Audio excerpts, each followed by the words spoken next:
later as well when we post it on our social media. So hello, everyone. My name is Miriam Mosqueda, and welcome to Red Dress Special, Native American Heritage Month virtual speaker series.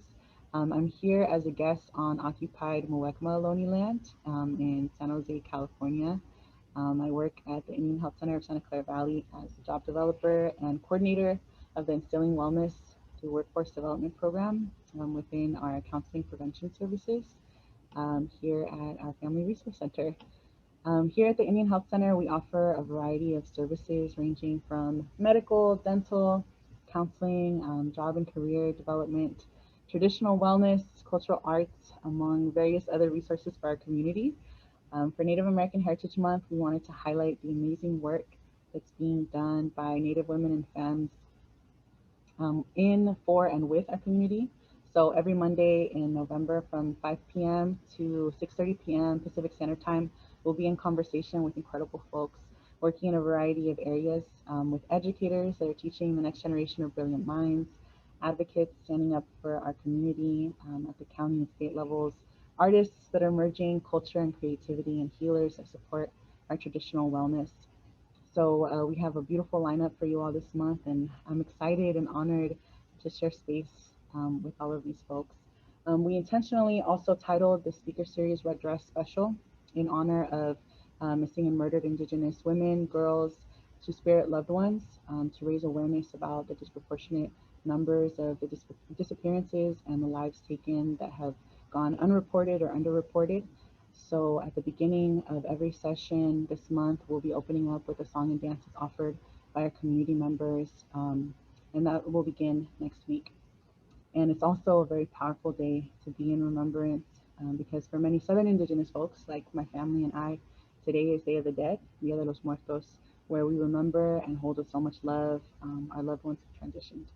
So with all of that love forward, we honor missing and murdered Indigenous women, girls, Two-Spirit loved ones, their lives, their spirits, and we uplift them.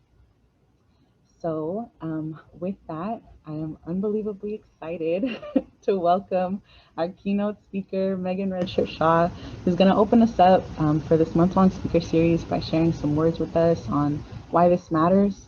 I also want to remind you all that we do have a Q&A session after the keynote. So go ahead and type in some questions in the chat, or you can use the Q&A feature, and I'll be keeping track of them as they come in. And then I'll go ahead and facilitate that Q&A after Megan finishes her keynote, and we can transition into that session. So a little bit about Megan. Megan Redshirt Shaw is an educator, writer, and researcher in higher education, passionate about Indigenous rights issues, college admissions, and greater Native presence in media and higher education. Megan believes in empowering young people to use their voices for the issues they care about, in their communities. A powerful speaker, she has presented at colleges and universities as well as conferences nationwide. Megan is currently the Director of Native Student Services at the University of South Dakota. She has held positions in undergraduate admissions, college counseling, and student advising at the University of Pennsylvania, Questbridge, Santa Clara University, Albuquerque Academy, and the 7th Gen Summer Program.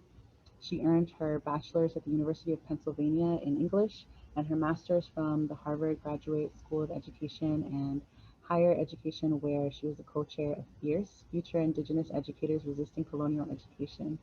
Megan is currently pursuing her PhD in organizational leadership, policy, and development with a focus on higher education and a minor in American Indian Studies at the University of Minnesota. So please join me in welcoming Megan Redshirt Shaw. Thank you, Miriam.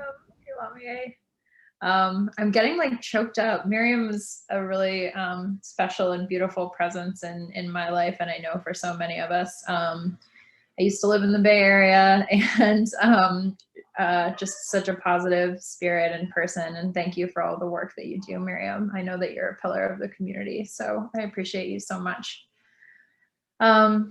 I just first want to introduce myself in Lakota, and then I'll go ahead and share some slides that I've prepared for this evening. So Michajiki Megan Redshirt Shah, Lakol Michajiki Chanko Ashsenwi, Wazia Hanaha Himataha Malakota. My name is Megan. I'm really excited to be with all of you this evening. I'm sitting in the Native Student Center at the University of South Dakota. I was actually meeting with a group of students.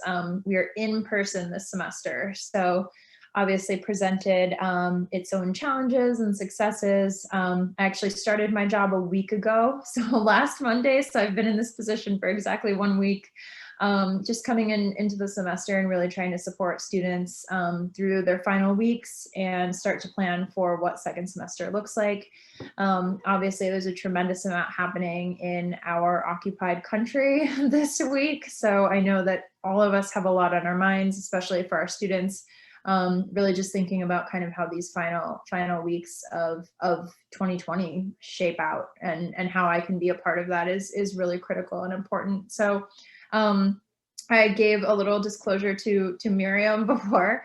They know that I'm in a webinar right now, so I'm hopeful that they're not going to come popping through the door. But if they do, it's just a part of life, right, and a part of the experience. So I'll go ahead and share my screen with all of you. And, you know, again, like I really want this to be a dialogue or a conversation. I think that I'm really honored. I'm honored to be given a space to share what I'm thinking about, what I've been reflecting on in my own work and in my own research. But again, you know, I really want to be cognizant of where all of you are coming from and your experiences. So again, I'm just really excited to share space and be in conversation together. So I have to say thank you. This is thank you and thank you. So Pilame na wopila, thank you and thank you so much.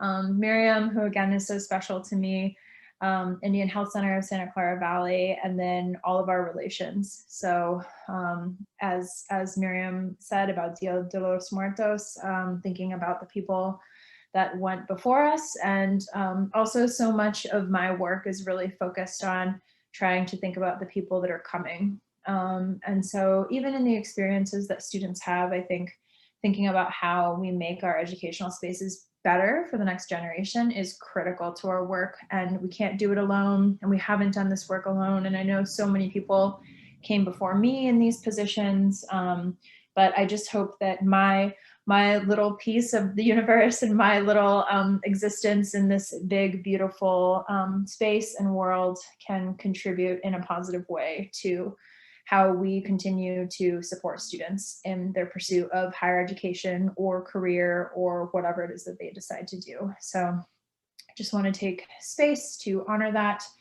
And this presentation is full of slides from the Black Hills, which is where I moved from exactly 1 week ago. It is the center of our creation stories for Lakota people.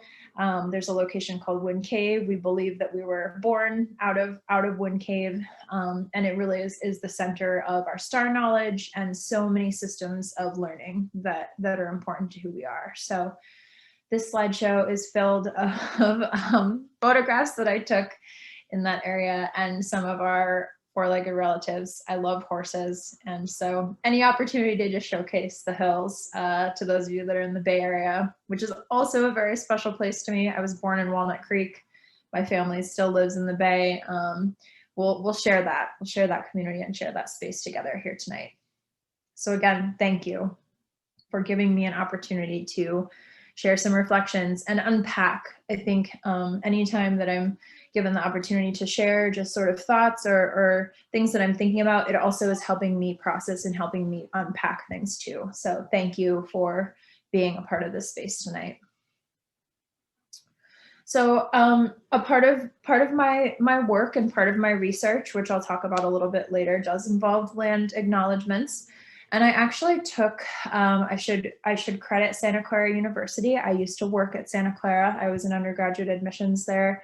And I actually took this and tweaked it a little bit from their website. I was part of a group of students that kind of worked on that land acknowledgement, and just wanted to read this and honor this space. So the Santa Clara Valley sits on the land of the Ohlone and the Muwekma Ohlone people, who trace their ancestry through the missions Dolores, Santa Clara, and San Jose. We remember their connection to this region and give thanks to the opportunity to live, work, learn, and pray on their traditional homeland. Let us take a moment of silence to pay respect to their elders and to all Ohlone people, past and present. It's a deeply complicated history, and I'll talk about it a little bit later, but really pushing institutions to think beyond these statements while also maintaining the idea that this is important and it is a part of institutional history. So I just wanted to take a moment to acknowledge that and the community that I know that many of you are a part of. For me, I'm currently seated on the traditional homelands of the Lakota people. I am Lakota. I made a very concerted effort in my professional career to return back to South Dakota. I didn't grow up here.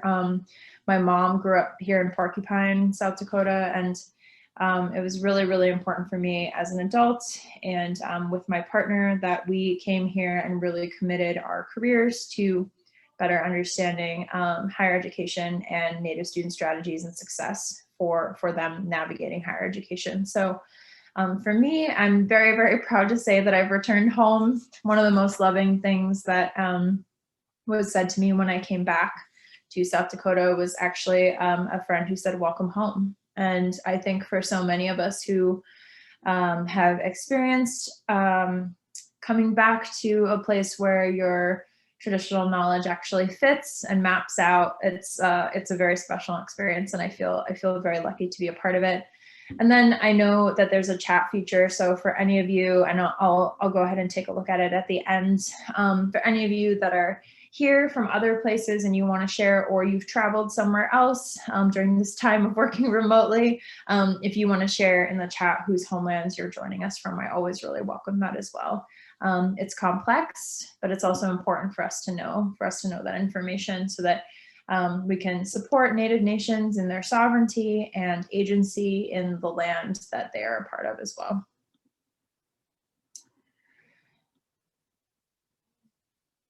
I've moved a few times over these last few months, and the place that I was before I moved to the hills was actually Minneapolis, and the precinct, police precinct that was responsible for the murder of George Floyd was in my neighborhood. And so I had just moved from Minneapolis, had just moved from seeing all of those places that very soon would go up rightfully in smoke.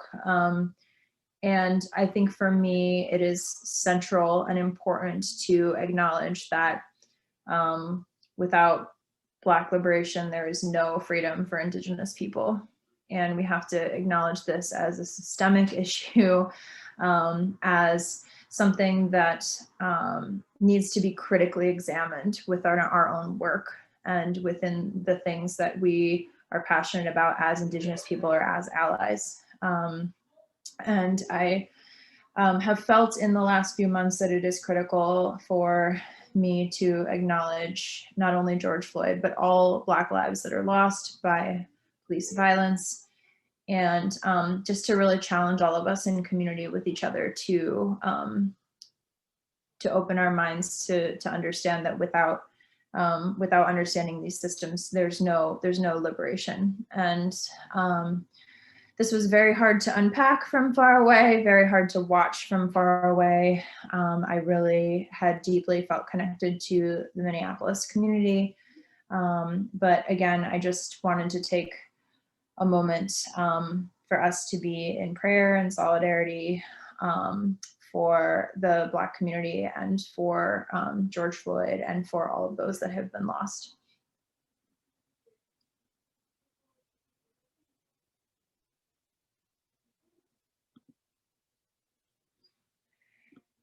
You know, I think something that I also have felt is critically important for us to acknowledge as communities, as a collective, is that we're grieving, and that this is a grieving period for us. COVID-19 has impacted so many. I talk about grieving and the students start laughing. For so many of us, right, all of these things are very, very difficult. COVID has been tremendously difficult on so many of our communities and so many of our lives as individuals, loss of experiences, racial injustices, political perspectives. Like, this is what's happening in our country right now. And I think that even in our own traditional concepts of grief, we have to start looking inward to begin healing and have to acknowledge the things that we've lost and the things that we continue to lose.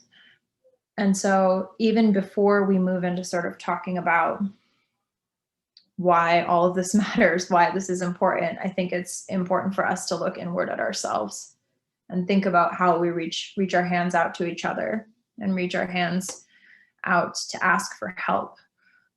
Those things are critically important for us to push the work forward. And so again, this is a photograph of the walk that I would always take in the hills with my partner. And just this idea that whatever it is that grounds you, whatever it is that helps you to move forward in grief or in healing, just really, really taking a moment to acknowledge that this is what's happening. And these are the experiences that we're having right now in this country. And to acknowledge, I think that for me, for so many other Indigenous people, every single month is Native American Heritage Month. I wake up every single day and I thank Tonkashila, I thank Creator that I was chosen to be a Lakota person. I'm in tremendous gratitude for that. And so all of this matters because we're trying to unpack who we are on a daily basis. We're trying to figure out who we are. We're trying to figure out what is going to help us push forward. And so even in sort of unpacking everything that's happening in the country, remembering that for so many of us in our communities, every single day we wake up and we're grateful. And especially this idea of our spirits, right? Needing time to rest.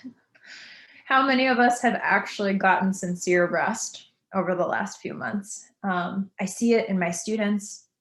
They haven't had any time to unpack this stuff. And so what are the spaces or what are the things that are really, really important for them in their healing, in learning, in being connected, even within a virtual space, sometimes physical, but mostly virtual, right? In ways that have been lost for them. And so I really challenge you to think, what heals your spirit? What is it that is going to push you forward to do the work that you feel passionately about? So for me, it's trying to learn my language and trying to incorporate that into my daily life. My mom is a first language speaker. She speaks Lakota fluently. So really trying to make a concerted effort and make that a commitment. Learning my culture, learning new things. I actually can share this with you guys. I should have propped it up right next to me. But today, I made a ribbon skirt for the first time in my whole life. You're some of the first people that I'm showing this to. I finished this today. I made a ribbon skirt. And being open to learning, right? And accepting and acknowledging that we aren't always going to have the answers. So learning new things and being adventurous and being excited about that. I should have had that hung up behind me or something to show you. But again, just these sort of ideas of culture and identity and what makes us excited, what makes us feel whole. For me, it's connecting with students, it's talking to them about their futures and about the things that they're really excited about. And then it's also spending time with the people that I love. So with my partner and with my family, and being creative about how we do those things too. So this idea of rest and healing, critically important, again, as we think about moving our own work forward. So for me, I grapple sort of with this idea of activism or months dedicated to any of our communities, right? I'm really sort of trying to think through, how do Native people, how do Indigenous people become a normal part of everyday life? To me, it's a normal part of my everyday life. I am blessed to be surrounded by Indigenous people every single day. But for the rest of the country or the larger community or the community that you're a part of, right? How do we expand this idea beyond this is the only time that we can celebrate our culture or our heritage or identity, or this is the time, right? Really sort of grappling with this and thinking about these things. And what are acts of revolution for us? What are the things that are important for us to push our culture forward, to push that learning, to encourage young people to look inward and think about themselves critically?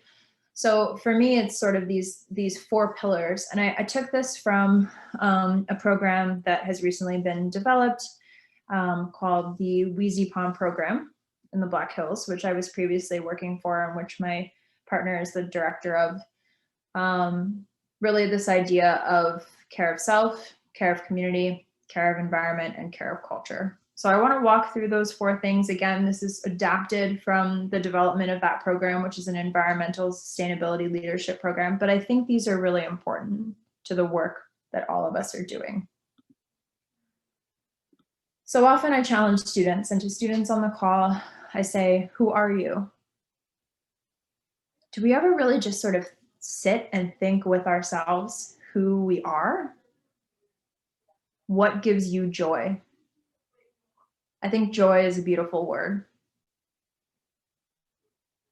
I think that there are so many things that can come with joy, sometimes guilt or pain or any myriad of complicated things, right? But really asking yourself, what gives you joy? And the thing about care of self is that it can be very antithetical.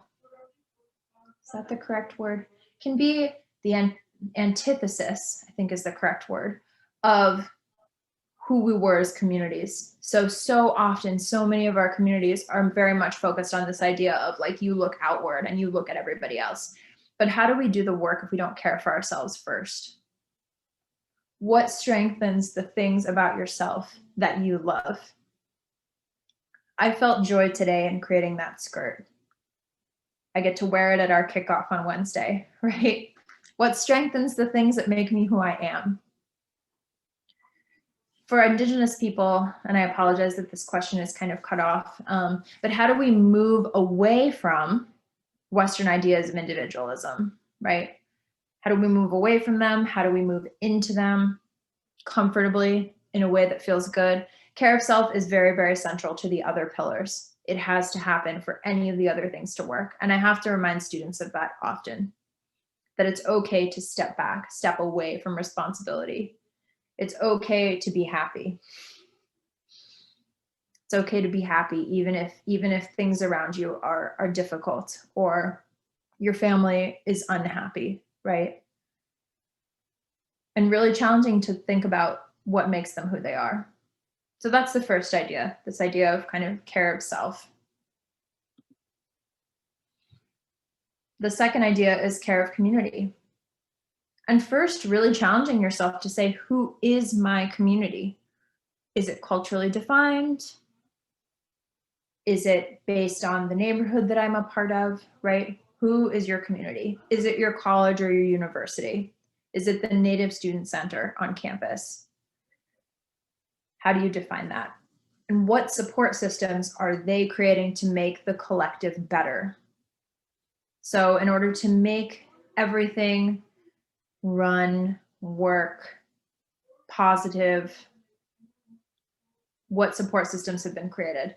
And then for them to challenge themselves to think back to sort of that individual idea of what role are you playing within that collective? And if you are playing a role, how does your care of self play into that? So think about these 4 sort of pillars. I said them pillars as if they're side by side. It's really a circle. Each of these things is connected to each other. All of them have to be in conversation with each other in order to make things work. This photograph I also took this summer. I was driving down the road and I saw a double rainbow out my window. I mean, these are blessings, right? Being able to actually take a moment to be centered in appreciating Ujimaka, right? The earth, creation, what is around us. So for community, right? Really, really thinking about who your community is, support systems, and then the role that you individually play. Care of land. There are so many conversations about this right now, right? thinking about sustainability. So what defines your environment? Is it your ancestral homelands? Is it homelands that you're occupying that maybe are traditional to another community? Really challenging yourself to unpack that.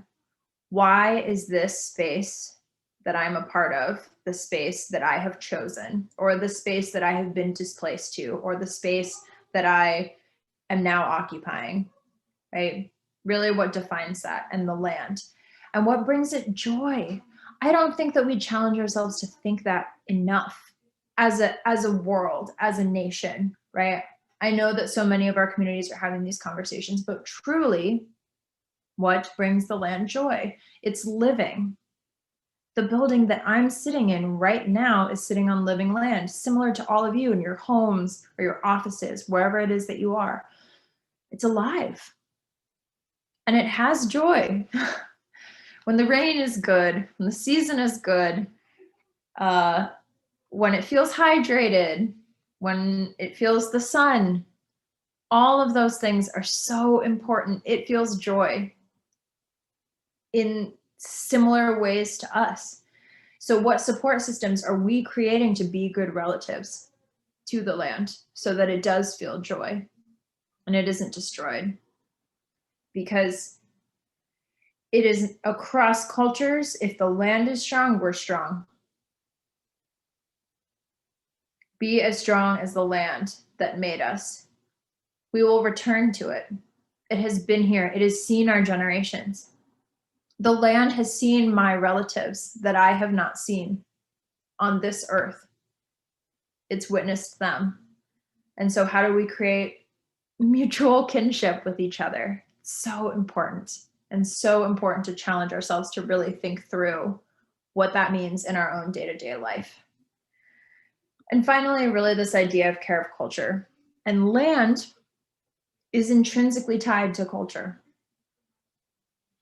I had a really beautiful sort of reflection as a grad student. I'm still a grad student in Minnesota. I'm doing things remotely, as so many of us are in so many parts of our work. But I remember learning the Dakota language, which is our related dialect. And my professor at the time really challenged us to think about seasons with regards to the location that we were. So the seasons in Minnesota are different than the seasons in South Dakota. And so our dialects served those things within our community. And to me, you know, when you're in kindergarten and you're learning, it's sunny, it's raining, you know, there's a storm. Our languages are so much more rich than that. They're so much more complex and complicated. So even that relationship to land, right? The way that we described the seasons, it wasn't just that the sun was out, it was that, you know, trees or leaves or plants were facing a certain direction. And that was specific to who we were at that time and where we were living. And I just thought that that was such a beautiful concept. So again, challenging ourselves to think through that. And really, culture, I think, can mean so many things. It could be your indigenous identity, your native identity. It could be other identities that are important to you. And then again, challenging yourself to think about bringing your culture joy. And it's that learning. It's keeping our cultures alive. That's what brings our culture joy. That's what brings our community joy. And it's reconnecting too. I think so often, you know, we talk about people that are really within their culture or away from their culture, or away from community, and really giving yourself the agency and power to reconnect. And now in these virtual spaces, I mean, the thing that I think is so beautiful about us, and I know Miriam was talking about all the artists that are coming and people that are coming to share their perspectives with you. We've become we adapt. We are adaptable people. This pandemic, we're learning how to adapt. We've always done this for centuries, whether it was weather related or settler colonialism or whatever factor it was, we learned how to adapt. And so for us, as we move forward in sort of these virtual spaces, how do we reconnect to community? And how do we start learning things that maybe we wished that we had learned before? And what support systems are we creating to make our culture stronger? It's learning, it's reconnecting, But it's also, I think, and I reflect on this a lot working with young people, it's, somebody recently said to me that being given knowledge, a student said this to me, being given knowledge is a gift. It's a precious gift, and it's an honor. And you know, the expectation that we should hold for each other is being able to pass that knowledge on to somebody else. And I just thought that was a really beautiful sort of community focused, collective focused way of thinking about things, right? This idea that like, if somebody teaches us something, we should feel empowered to if we feel that it's right, and if we feel that we've followed respectful protocol or anything that has been passed to us, that we want to keep it alive. That's really at the heart of it. And I think too, being understanding of each other's perspectives. We don't give each other enough space or opportunity to just unpack stuff. It's complicated to be Indigenous, to be Native, to be Lakota. There's a lot that happened, and it didn't happen that long ago. It's only a generation or two away from us. It's still happening. Settler colonialism is a structure, not an event. We are still living out the impacts of that now. And so I think even in support, offering an opportunity to unpack and to heal and to grieve and to do all of those things, that's a part of caring for culture and bringing it joy as well. So again, really thinking about these 4 things as a circle. Circle is very important for many of us, right? This idea that things are connected to each other. And really challenging yourself again, which areas of this need more care from me to be a whole person, to help my community be whole, help the land be whole, help culture be whole, and to bring it joy.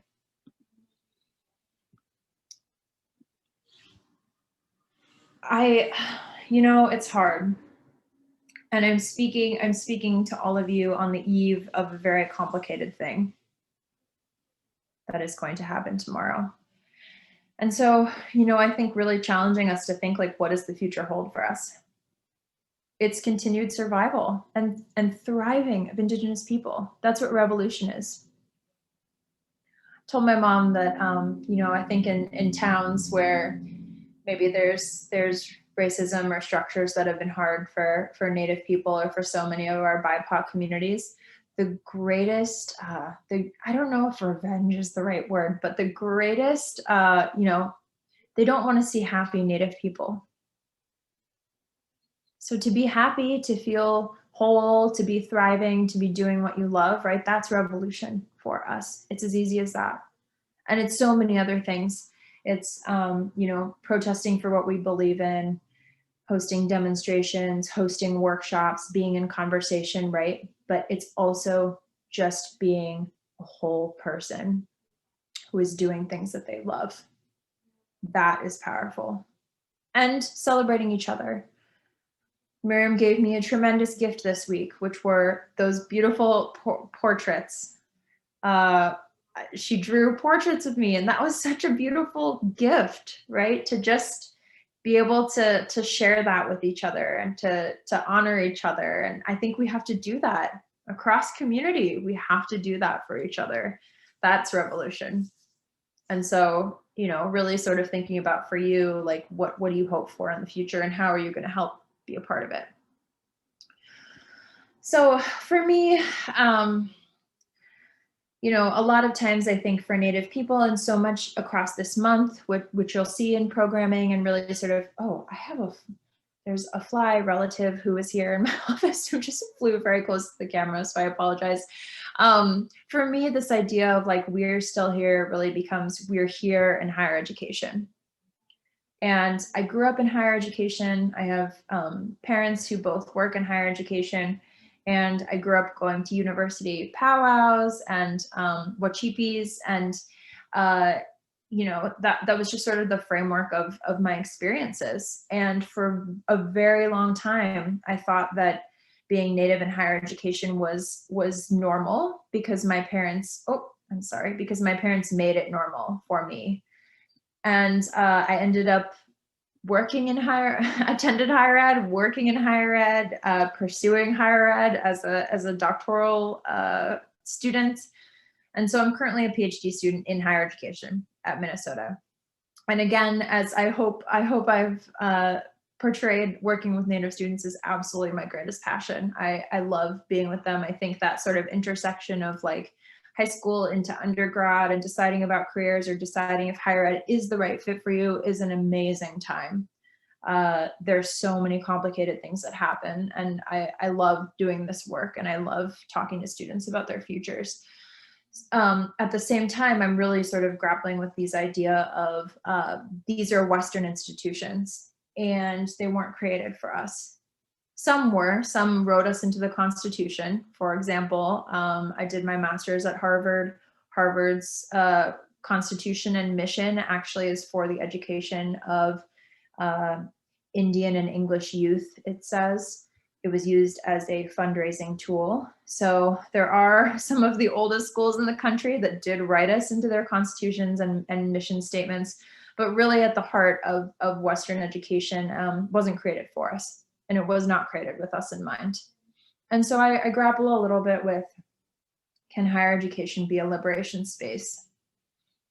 I don't always know. I don't know. Studying a system that really wasn't created for the Lakota part of me, understanding a system that doesn't always make much sense. I know many of you in your own positions and the work that you do probably can relate to this to a certain extent. And then also, you know, I think really grappling with the idea of like higher education having to make decisions about young people's futures during a global pandemic. Like that has been very hard as well. And I know that you've seen that happen in California and other places that you might be joining from. It's a complicated time to be studying higher education. It is not what I signed up for. I could not have foreseen that this would be the future that I would be trying to understand or study. But it's also fascinating because I want to be a part of making things better. So these are some of the things in my own work and research that I'm sort of grappling with and trying to understand. So often I think in work or in research or in anything that any of us pursue, we read something that just totally rocks our world. And for me, it was this report. I really encourage you, and I can share it in the chat during the Q&A too. I can try to pull it up. To read this report by High Country News. It was led by Robert Lee and Tristan Ottone. And it is about how much land was taken during the first moral act for the creation of higher education in the United States. And I'd been sort of grappling with, you know, higher education, what is my place? What do Native students, you know, wasn't created for us. And then with the launch of this report, I started to sort of think more greatly about land. And I often say to students that I hope that something like this falls into your lap. Oh, I'm so sorry. This fly is so aggressive. I hope something like this happens for you in your own work and your own research that really sort of changes the trajectory of what you're doing and what you're hoping for in your own work. And so in current research, I started to sort of grapple again with this idea of we're still here, how do we fit into higher education? And so I was asked by the CSU RISE Center, so Colorado State RISE Center, and then an admissions group called Accept to write a policy brief.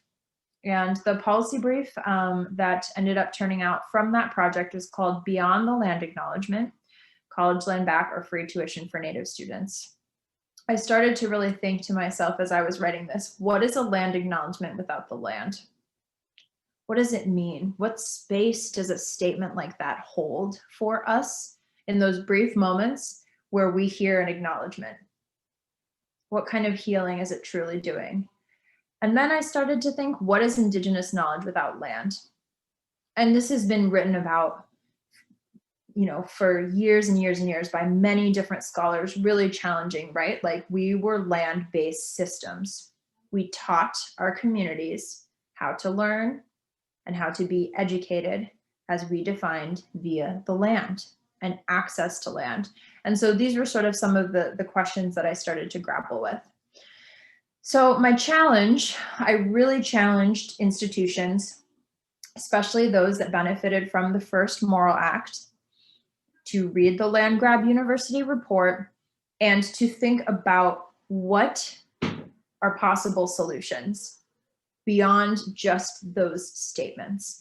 And so the challenges that I made were, first, your first option, higher education, is to return institutional land back to Native nations. That is your first option. And your second option is, if you can't return that institutional land, provide free higher education to Native students on their traditional homelands as land-based reparations. These were the two charges that I made to higher education. One of the coolest things that has happened is that this policy brief has been forwarded to university presidents. It was actually cited in a university's charge to the institution to change. A student group actually cited this to say, this is what you need to do in order to move forward in your work. And so it's been really fun to sort of be in conversation and see, and this is really what I want to focus my dissertation research on, is this idea of like, what are land-based reparations for higher education, and what can we do to better serve Native students? In my work, financial aid is always a problem. And I know probably for many of you that pursued higher education, financial aid is a barrier. It's a barrier across communities. For us, we have a lot of complicated things that we have to think about. You are asking our students to sign a contract with the federal government. That has not gone well for Native people in the past. So what does that look like for many of our communities? You know, our traditional ideas of family and guardianship and kinship are very different. So filling out a FAFSA can be very complicated. When you're thinking about who is your family, who is your tioshbe, your extended family, and yet they're asking for tax forms from an individual that may not have been a guardian to you or may not have been a part of your family, right? What are the implications of that? So really, this idea of free tuition extended from other colleges and universities that have done this, that are looking at this as a model, but also extends from the challenges that Native students face when they're pursuing higher education as well. So for me, these were really two charges that I sort of put forward to higher education. At the heart of it, American colleges and universities are morally obligated to acknowledge the educational needs of Indigenous peoples and to face their ongoing system of power that perpetuates the repression and erasure of Indigenous peoples and their knowledge systems. This is true. Without access to land, how are people supposed to learn about their traditional ways of knowing? So for Native students, right, there are Native students on your campus at probably every college and university in the country. And so what access to land and ancestral knowledge have students lost? And what profit have our institutions made with that access? And at the very end of it, right, what power do words hold for students without action? So for me, I could be a Native student sitting in a room and I could hear a land acknowledgement. And for a moment, I will feel seen. I will feel acknowledged. And then the moment passes and the program begins, or the big campus-wide event begins. But what does it really mean to be committed to Native communities as an institution that is occupying their knowledge systems? And so I want to continue to challenge this, right, to schools across the country, not just those that have benefited from the first Moral Act, but to others. I think it's deeply, deeply important. And I share all of this in sort of thinking about this why this matters question that was presented. And I share my work with you because to me, this is why Native American Heritage Month matters. If it's the month that we are seen by these institutions, then we are going to make it count. And we are going to make charges.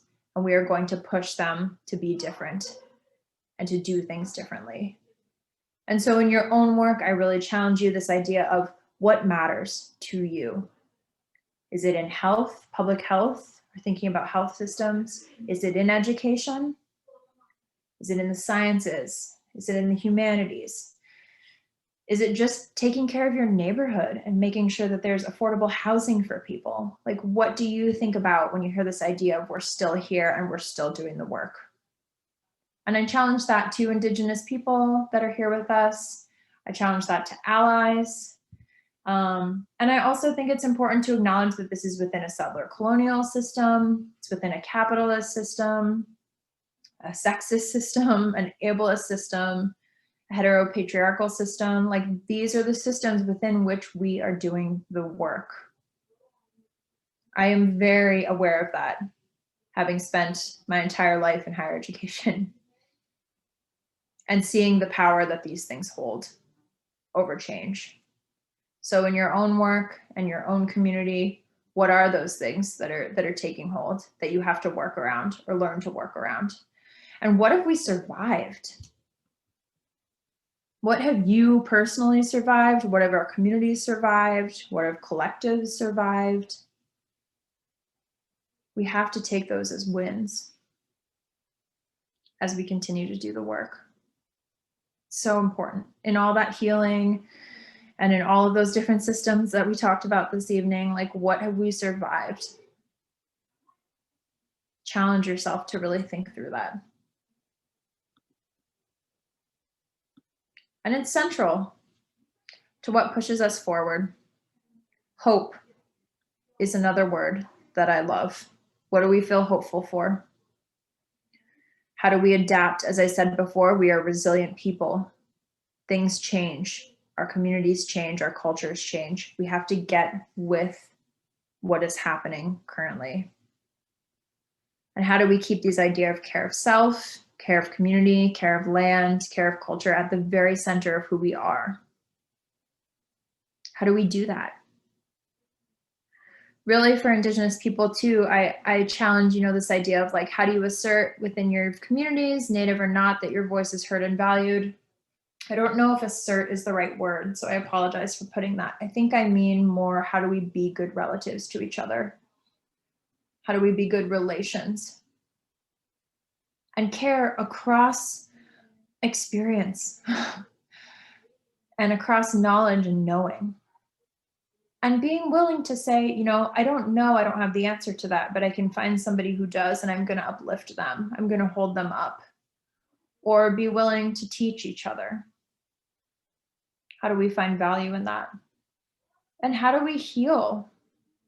Why this matters is because as a collective, we have to promote healing, intergenerational healing, healing for the next generation. I think about, the foundations that so many students build at their institutions. I'm sitting on a campus that has a Native center, and this year is reviving the Institute of American Indian Studies and has Native faculty and staff and a huge Wachipi every year. And I think about all of the things and all of the people that helped heal this community. And that, again, in my work and in working with the students that are now here, how we serve as a part of that. What legacy do we want to leave behind when we walk away? Or what legacy do we want to be a part of, right? It's all related to healing and to care and to joy. How do we remember that in our day-to-day work? I think, again, I'm always open and available to be in conversation. I love being in conversation. I love talking about work or research or helping students. For me, again, I get to go to a job or jobs or be with people who I love to be with every day. And I think that that's a tremendous gift to be able to say that across your communities. I also know that this is a very difficult time to feel like we are in community with one another. And so I share my contact information just to say that I hope that even if I can't see you or may not have met you before, that you can feel that we are connected as relations and as relatives now, and that we continue to do this work together. I really so encourage you to keep pushing forward, even in this complicated time. I encourage you to take care of yourself, to heal, and to remember that the reason why this matters, why celebrating our heritage matters is individual to each of us. And it's equally important. And the only way that we push forward is by working together. And so I know that Miriam wanted to leave some time for conversation or questions, which I'm always open to. And I again just want to say Piolame and Awopila, thank you so much for allowing me to share space with you this evening. So I'll go ahead and open it up. I can stop the share on my screen and just see if there's, I'll look at the chat and just see if there's anything that, yeah, has people sort of thinking and working through. Well, thank you so much, Megan. We appreciate it. I appreciate you. So thankful that you could join us. So yes, like Megan mentioned, we are going to go ahead and transition into our Q&A session. So if you all have any questions, please either use the Q&A tool or you can always just type it in the chat. I believe the chat does give you an option to either send it to just to us, to the panelists, or you can also send it to everyone if you want everybody to see your question. That's totally fine too. Whatever you both, whatever you all feel comfortable with. So we have our first question. How do you lovingly hold people accountable? That's a really good question. Mm-hmm. You know, I think one of the things that I try really, I think that so many of us can say this across disciplines and across offices and across experiences, but especially in education, I think that, the question was, somebody said, repeat question, how do you lovingly hold people accountable? And so, I think that being in a field where you're constantly being challenged to think past your own ways of knowing and your own perspectives, for me, I think one of the most loving things that you can do for another person is to listen.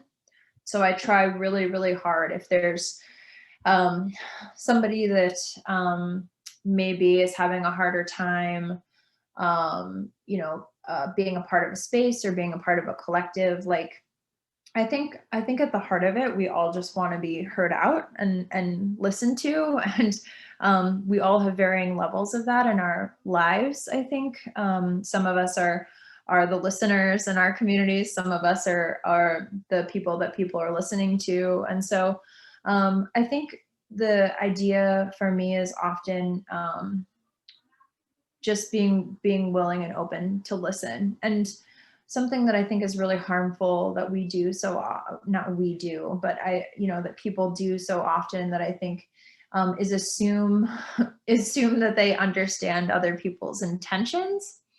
And maybe it's just that they don't even know where to start, right? Maybe you've called them in to hold them accountable for the work or for the way that they've acted or harm that they've done. And I think it's really, really important for us to be able to be in conversation with each other. We have become part of a standard culture that is just really, really quick to shut people out. And, it's not intrinsic to who we are. We at the heart of it, the way that I grew up knowing about Lakota sort of principles and values is the idea that, when somebody was given an opportunity to speak, everybody listened to them and people took turns and were respectful.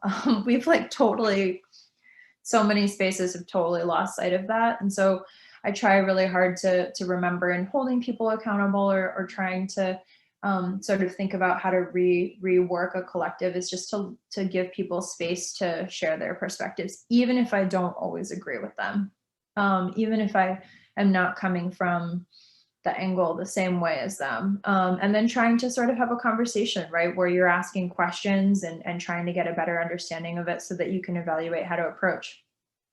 I make mistakes. We all make mistakes all the time, but just even being able to be vulnerable with people, I think, and show that you're a human being. At the end of the day, like, we all have different experiences and different pasts and different frames of reference. And it's really, really important for us to, I think, try to listen first and then evaluate, like, what is the best method of action? Because it's not gonna work the same for every person. we have different learning styles and attention styles and ways of knowing, and we have to be able to sort of tailor that accountability to different people, as opposed to just saying this is the way that it's always going to work, because I've learned that it's not. And you know, I think really, really, again, thinking through how we approach difficult conversations too.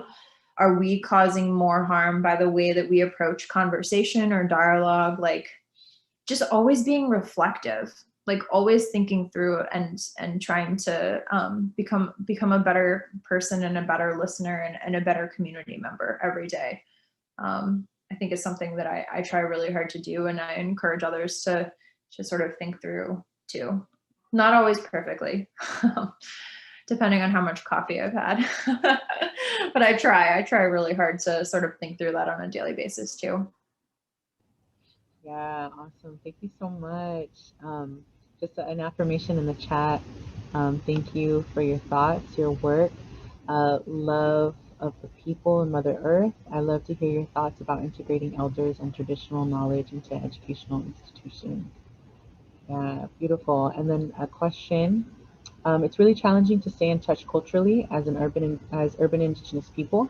Can you share a little bit about your own challenges in line with that as an urban Indian, and or do you have any funny or humbling stories about that? Oh, I love both of these. I'll answer the elder question, and then I'll answer the question about being an urban person. These flies are crazy. They're just like all up in my. They're like BP debate crazy. I'm like, get out of my face. We hit 70 degrees today, so then the flies like came out of nowhere from our snow that we got earlier this week. So the idea of like integrating elders and traditional knowledge, I think is a beautiful thing. And I think that we often value or privilege like other hierarchies of knowing or thought, when we really should be going back to community and inviting people that are carrying very precious knowledge systems to campuses. Something that I've heard that I think has been something that I'm starting to sort of think about here, and how that could be implemented.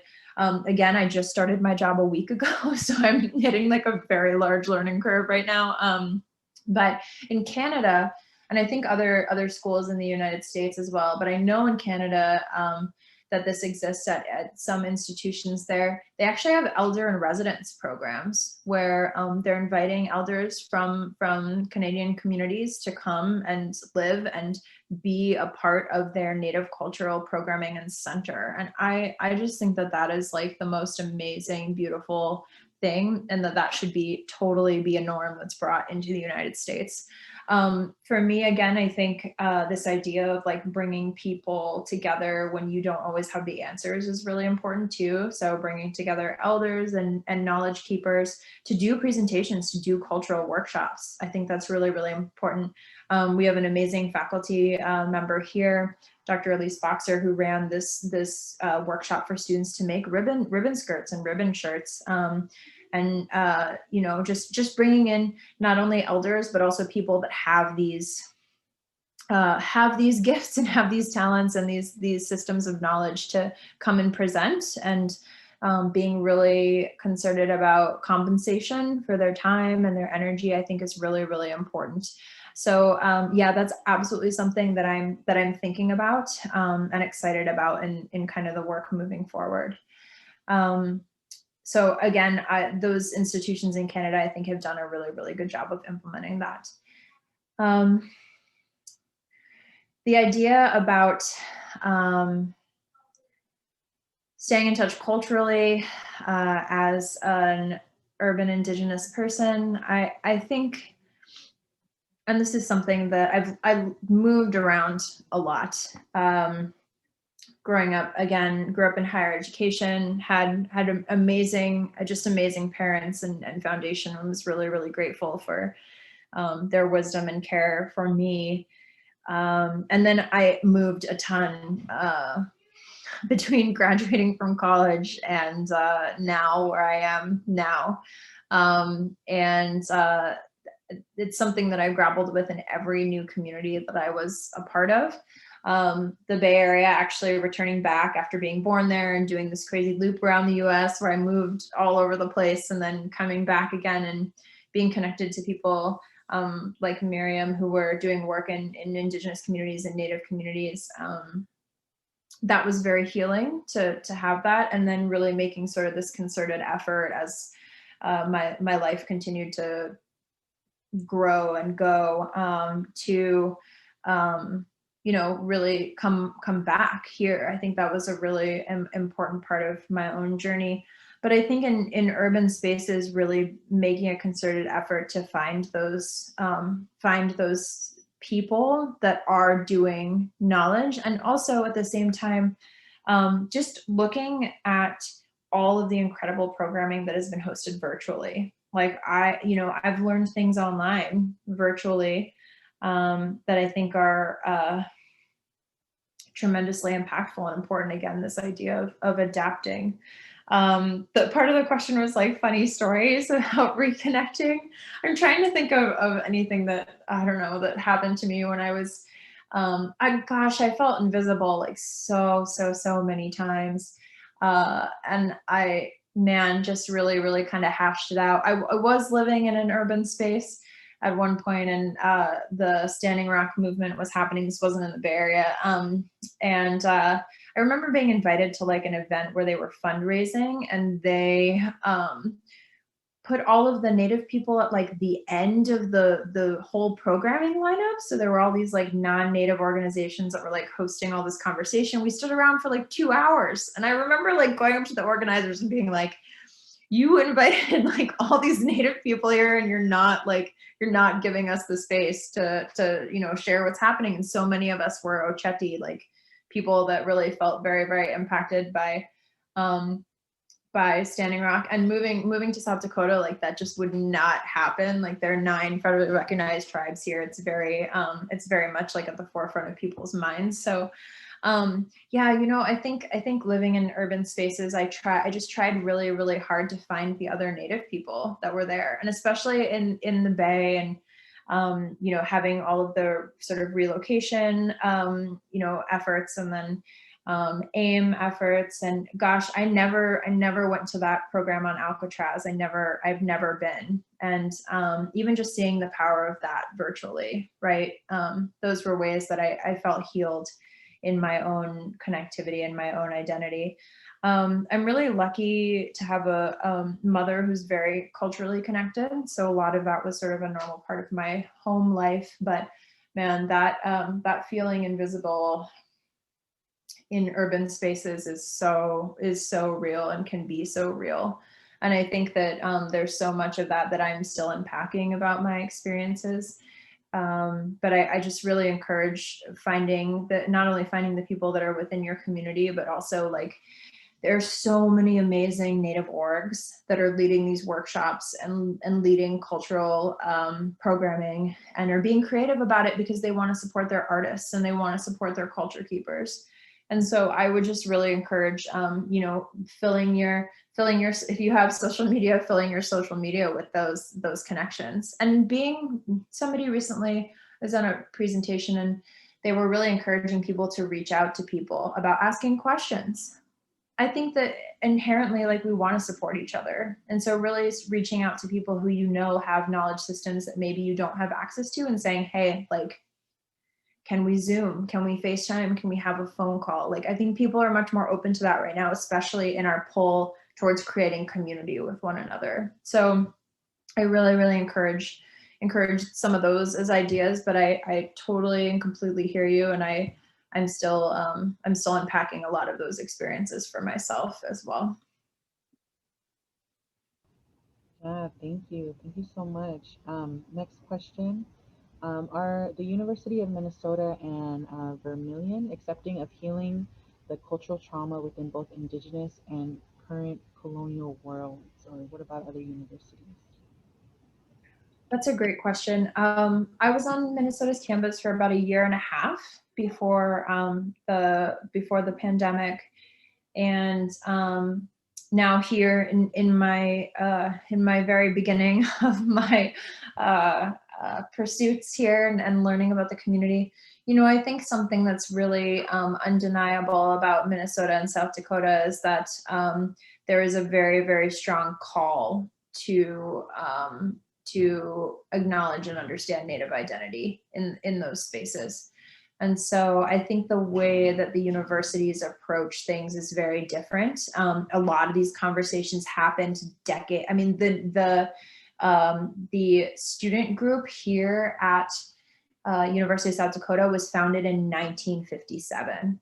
I mean, this is like a rich, rich history that's here. I don't know the exact dates for the University of Minnesota, but I know that these are generations and generations of people that really push the administrations to do this work, to create centers, to create resources on campus.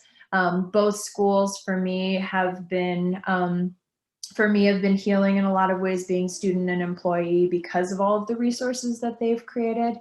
Again, I hear Native student laughter on the other side of my wall every day. I got to experience that a lot at Minnesota too. And so I think, you know, there is still so much work to be done across colleges and universities. Some of the schools that I know as examples for sort of this like tuition model that I'm sort of putting forward in my work and my research. South Dakota State University, they have created a program called the Wokini Initiative, which is actually doing exactly, I used it as an example in the policy brief. They're taking the taxes from land grant institutions and providing scholarships for Native students. Fort Lewis has a tuition waiver. University of Minnesota at Morris has a tuition waiver. There are other schools that are sort of in partnership with like local tribal communities. I think the state of Michigan, if I remember correctly, has a partnership with the Native communities where if you're a tribal member, you can actually go to those institutions for free, I believe is in Michigan. I might be misquoting that.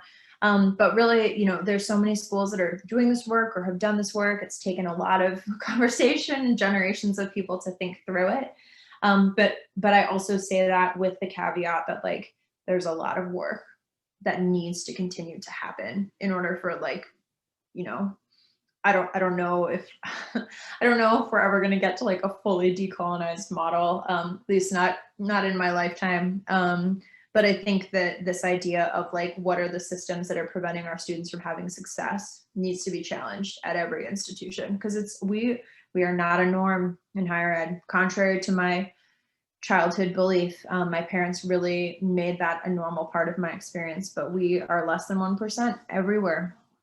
So how do we, in a state here in South Dakota, I think we're 8% of the state. So how do we get our institutions of higher education to be more reflective of the population demographic? There's a big population in the Bay Area, right? Like, how do we have those conversations? Santa Clara University, where I used to work, they had never had a Native student group on campus. So when I was working there, we actually created the first, and they still, now they have powwow and Wachipi. They organized all of that. We were sort of this like little founding crew of people that put that together. A lot of work left to be done. And we have to keep challenging these institutions to acknowledge that without access to land and profit, like they would not exist. And whose land was, who was the land in relation with before the creation of these institutions? I don't like to say who did the land belong to, because it shouldn't belong to anybody. But this idea that like we are a part of the history of the land, that is really, really important. So I hope that answers your question. There are a lot of schools that are doing really great work. It's just a matter of like, how do we consolidate that effort to make a national, my next sort of hope or push is going to be policy. I want to push this to policy. I want to see institutions actually put their money where their mouth is and provide tuition waivers for students. You have taken away access to their traditional knowledge systems. So now you should allow them to go and learn Western education for free. I believe that very, very much. So it's a lot of work. We got a lot of work to do. But yeah, things that I'm sort of thinking about as I move forward in the work. So I hope that answered some of your questions and reflections. Yes, that's to that.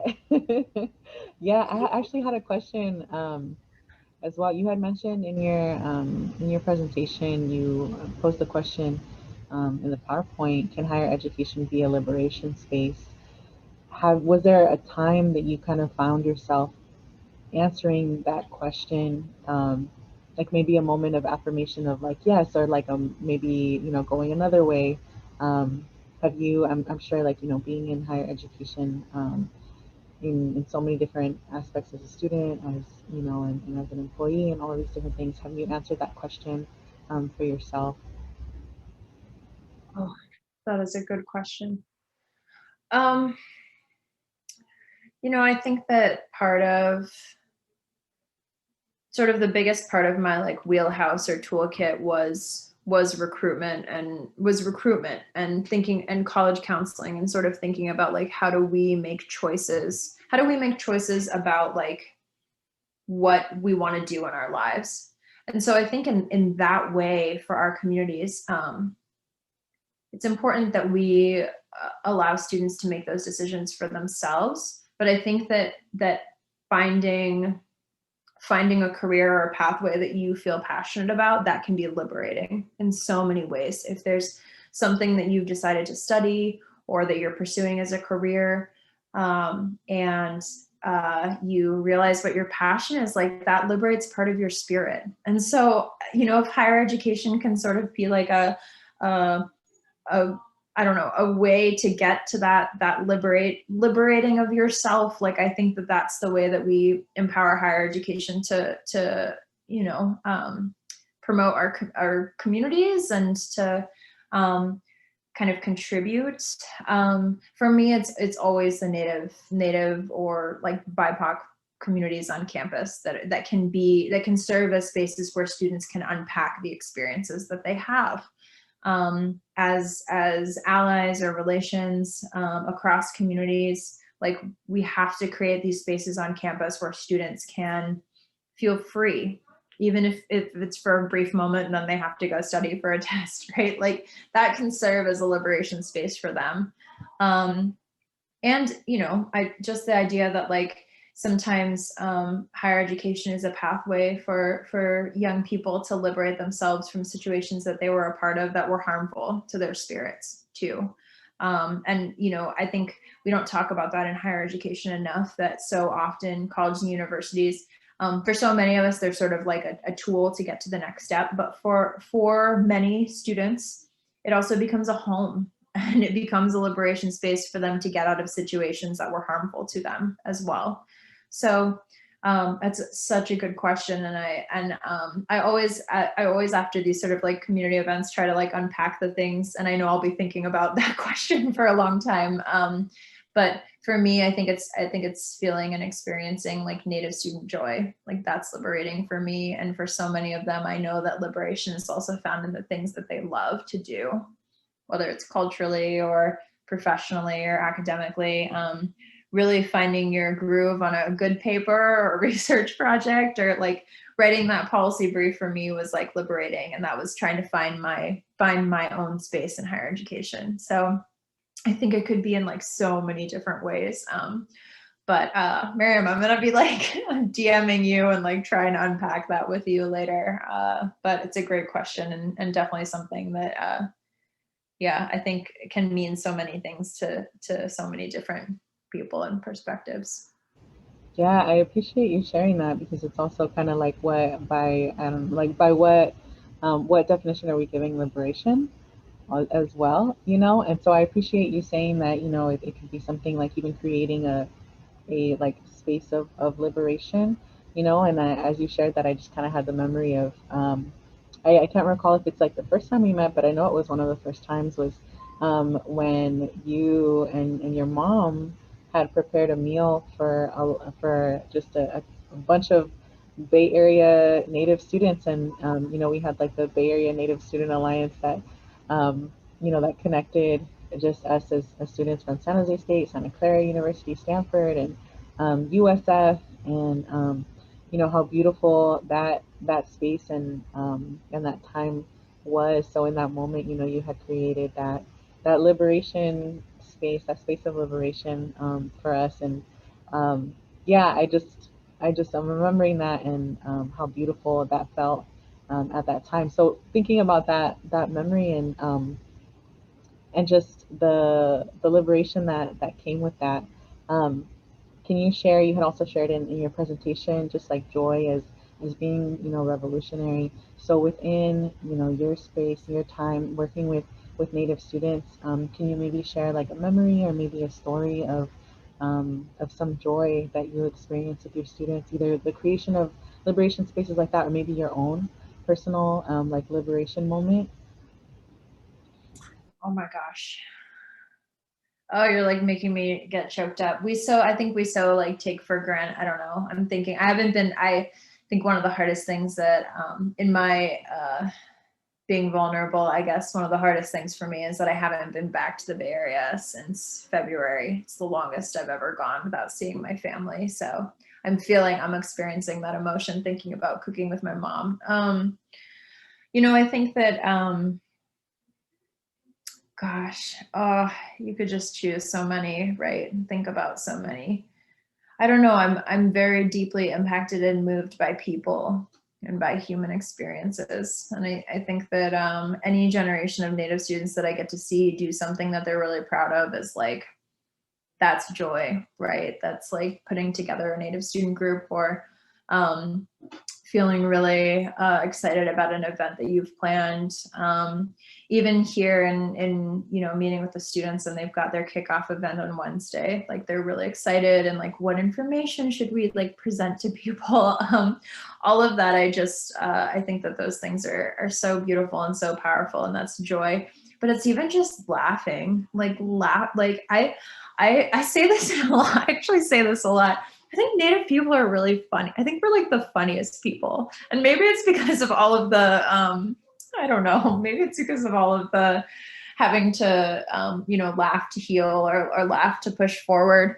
But I think that, gosh, any day that you get to feel like you had a really good conversation or you had a good meal or you accomplished something, even if it's small, putting a sign up. We're getting decals put on our windows that are going to be like big logos of Native student orgs and the Native American Cultural Center here. Like that gives me joy. I want, to feel proud and feel excited. As a student, I think that like, gosh, graduation, if that's what your goal is and that's what you're hoping for, to graduate, to walk across the stage, like, man, that's like one of the most powerful, I think, powerful emotions. If you feel that higher ed is the right fit for you and it's like what you want to do, man, looking at my parents in the audience, and undergrad was really, even in growing up in higher education, like undergrad was so hard. And I think that that's part of why we do the work that we do, right? It's like, I had a really hard time as an undergrad, and I had all these systems in place that made me prepared for higher ed, like, supportive family and exposure to higher education, and knew the process to apply, and like all these things that were like, everything was in place. And yet undergrad as a Native student was still really, really hard. And so I think that that has so defined like my own wanting to be in, this role or other roles that I've been a part of. Is like, I want to try to make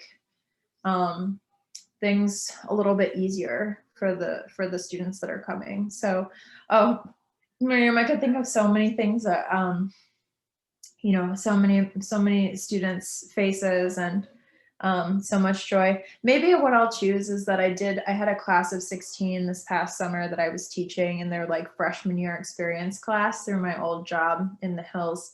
And that was through the 7th Gen summer program. And I had just these 16 students who were just so, gosh, they're trying to graduate in a pandemic and like navigate their lives. And they were just so positive, and they always made it work. And they had a million things going on at home, and they were working and caring for siblings and caring for relatives that were, having COVID-19 scares all the time. And man, just to have like a little virtual completion ceremony with them, and like really celebrate with them, even if virtually. I don't know. Those are the things that make the work worthwhile and exciting. And even the challenges make the work worthwhile. Even the heartbreak makes the work worthwhile. So yeah, so many things. So many things. Oh, beautiful. Thank you. So we're nearing close to the end of our time. We have about 9 minutes left. I did want to ask one last question um, that I'm going to kind of be asking, all of the panelists, and just what advice or encouraging words or just love would you want to share with thinking about like the youth and that are going to be possibly transitioning into university college settings. It's around that time that folks are applying and all of that, and just folks that maybe like have it in their mind and their hearts they want to enter into higher educational spaces. What advice, loving words would you like to share with them? Yeah, absolutely. Um, again, I think the greatest gift that you can give another person, or the greatest gift, especially with young people. And again, really want to reiterate that I'm learning every day. I have a lot to learn. It's not always perfect. But I think that like the biggest gift that you can give to another person is to listen to them and to be present with them, to turn your phone over and like really, really listen to what they're saying to you. And this is a tremendously difficult process this year. I cannot even imagine being a young person trying to do high school online and apply to college online and tour a college campus online and do all of the things virtually that they have to do, but they will get through it because they're resilient. At the same time, they will have roadblocks and barriers and things that are going to be difficult for them. And so I think I often encourage people to really reach out to especially the seniors that are applying this year, and really ask them like, what help do you need? The FAFSA, I'm a huge advocate of helping students with the FAFSA. If you have gone through the FAFSA before, if you've had experience with it, or financial wellness. I think we don't do a good enough job in high school systems of teaching students how to manage money or finances or financial responsibilities. Just offering to have candid conversations and to have candid conversations about the choices they're about to make. We have this very sort of strong college culture push, I think, in a lot of places, which is like, college is the way, college is the way. But what if it's not? What if they have a different career pathway? They want to go into the military. They want to pursue a program that maybe is more suited or better suited to their needs. Like, all of these considerations are really, really important. And I think just being encouraging that it is okay to choose what is best for them. Absolutely okay. And that, you know, the thing that I think is so important is to really remind them that like they're the person that they wake up with every single day. Every day, if they look in a mirror, they're looking at themselves. And who do they want to be down the road? Like, who do they want to look at down the road? And what choices that they make, that can be hard for a 17 or 18-year-old to like look that far out. But really challenge them to think like, what do you see for your future, and how are you going to get there? And is higher ed the right choice for you? I'm always open to conversation. And if you ever want just another person to, I don't know, bounce ideas with in college counseling or in helping students, I love doing those sorts of things. And so I just really encourage you to listen and try to understand. I don't know what it's like to attend undergrad in a pandemic. I have to listen to my students all the time and hear what they're saying and really absorb it, and not impose my own opinions or perspectives on it, because I don't know. So I think the greatest gift that we give to each other, that we give to the next generation, is just to listen. And I just really encourage all of you to, be humble and listen. You never know what you might learn or what you might discover about yourself, your community. That's really my parting word, is that I hope that we continue to encourage listening to each other. Thank you. Thank you for that. Thank you so much for sharing. So as we kind of close out, I did want to encourage you all in the chat to go ahead and type in some affirmations, some loving words for Megan. We really appreciate you being here with us today as our keynote speaker for opening week. And yeah, so if you all have any loving words that you want to share, please go ahead and type it in the chat. I also wanted to pull up the schedule for the rest of the month. So today was our keynote speaker, Megan Redrick Shaw, on why this matters for opening week, and then next week we have Teaching a Generation with Crystal Madrill and Ruby Carino, where we will be joined in conversation. It'll be a panel style conversation, and they'll just be sharing about their experience within the education system as teachers. And then we just have a beautiful lineup, multiple front lines. Teresa Castellanos and Anacita Agustinez will be sharing their advocacy work at the county and state levels. Native Creatives will have Kalina Lawrence and Whitney Lewis joining us to just talk about how they merge culture with their creativity, and then Hands That Heal with Maria Ramos, who is a birth worker, and we'll have a special guest that week too, where they'll just be talking about traditional healing ways. So yeah, so we're so grateful, Megan, that you were able to join us here today, and just some affirmations for you. Thank you, Megan. You are very inspiring. Thank you so much. This was very informative. So grateful for all that this represents. Um, and thank you so much for taking the time to share your experience and support to our community. May the Creator continue to bless you and keep you safe. Um, Very, very loving words. And with that, I think we'll go ahead and close out. Um, and thank you all so much for being here today with us. Again, this session is being recorded, so we'll go ahead and share it on our IHC Facebook page within the upcoming days. So you all can go back and rewatch it and catch all those really beautiful quotes that Megan shared with us, and reflect on those. Some other affirmations. Sasukamati, wonderful talk. Great job, Medium. Thank you. Yeah, cool. Okay, well, thank you all so much for joining us today. We appreciate it, and we will see you hopefully next week for Teaching a Generation with Crystal Madrill and Ruby Carino. Thank you, Miriam. Kilame. Thank you. Thank you.